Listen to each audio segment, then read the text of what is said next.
like after a victory like that? Oh, that one was fun. That one was fun. Everybody came in, was geeked up because we know how hard it was to put aside what happened in that first half, and just to have the mental fortitude to bounce back. Coming off a back-to-back, sometimes you go down early and it's easy to just be like, we'll just throw this one away. We'll get ready for the Lakers. But we came out firing in that third quarter, and when you put that much passion into the game, it feels so much more rewarding when you're done. We talk about next man up a lot, second half for back-to-back, no KD, no Kyrie. What does this mean to you, to be given the opportunity, take advantage of it in the way that you're able to, knocking down the threes in a win like this? I mean, it feels great. Obviously, it just feels good to be able to contribute. Even going back to, for me, to Indiana, I didn't even put the ball in the bucket, I think, but one time. But just being a part of a group and having that camaraderie and saying, hey, whatever it is that I can do to help contribute to this win, I'm going to do it. And I think a lot of guys have adapted that mentality, and now you can see it starting to show. Christian Winfield, New York Daily News. Hey, Tyler, correct me if I'm wrong, but I felt like you had a little bit of a chip on your shoulder based on the way things ended in Phoenix. So, did this game mean a little bit more to you? And is that part of the reason why you hit, five out of 8 threes? And second, did you get the sense that this game meant a little bit more to Steve Nash coming back to Phoenix? And did that have anything to do with the team's response in the third quarter? Obviously, I wish things would have ended differently here in Phoenix. You're right about that. But I think that being here was a learning experience that things aren't given. You feel like your career is going in a trajectory of one way, and then all of a sudden you make one stop, and you find yourself in a situation where you're like, damn, how the hell did I get here? And so for me, obviously coming back, felt good to get a win. I know Steve probably feels the exact same way. I don't think during the course of the game, me or Steve was, thinking, oh, we got to get this one coming back to Phoenix for the first time.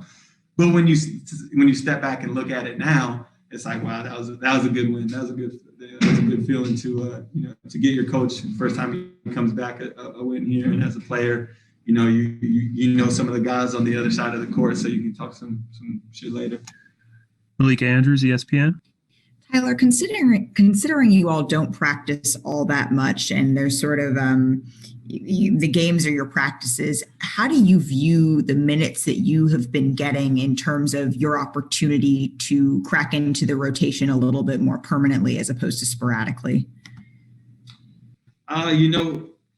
Without the practice time, it is a little bit tough, but there's a lot of groups that have been going in the mornings and at the shoot around and playing 3-on-3 and 1-on-1, and those games in there, those 3-on-3s and 1-on-1s are, they're full go. And so you're still working on your game. You have to make the best out of the situation.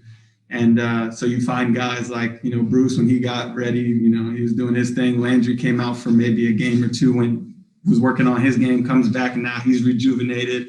TLC started in there. Myself, I've started in there. Cheese, Noah, all those guys are going to be ready because we have to compete so hard against each other. And it's one of those situations where we're battling each other, but we have a common goal and we all root for each other. Thank you. Alex Schiffer, The Athletic.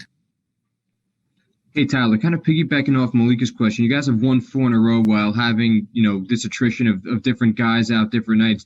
And since the start of the season, you guys have had a bunch of different things happen every week. Do you think you guys have kind of become numb to all the attrition and the craziness that this season has brought in a way?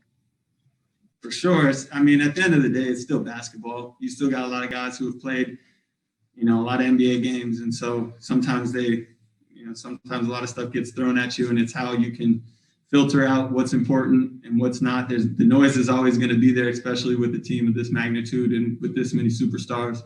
So, you can either choose to fall victim to it and play, poor me. Oh, we had all these different things coming at us, or you can put it aside and focus it into coming closer as a team, as a basketball team. Steve Lichtenstein, WFAN. Hi, Tyler. With all the switching you guys did on defense and Kevin not being there, leaving, a relatively smaller line on the floor. What kind of techniques or strategy do you have to use when you're matched up on a switch against the bigger player? You got to have some heart. You don't have no heart, it's over for you. So, we just got some guys who want to guard, and at the end of the day, that's what it comes down to. If you're going to let somebody bully you around, then you really have no business being on the court. It doesn't matter if they're a little bit taller or a little bit bigger, then that you're going to have help on, and you got to know your rotation. So at the end of the day, that really doesn't matter. Last question, Christian Winfield.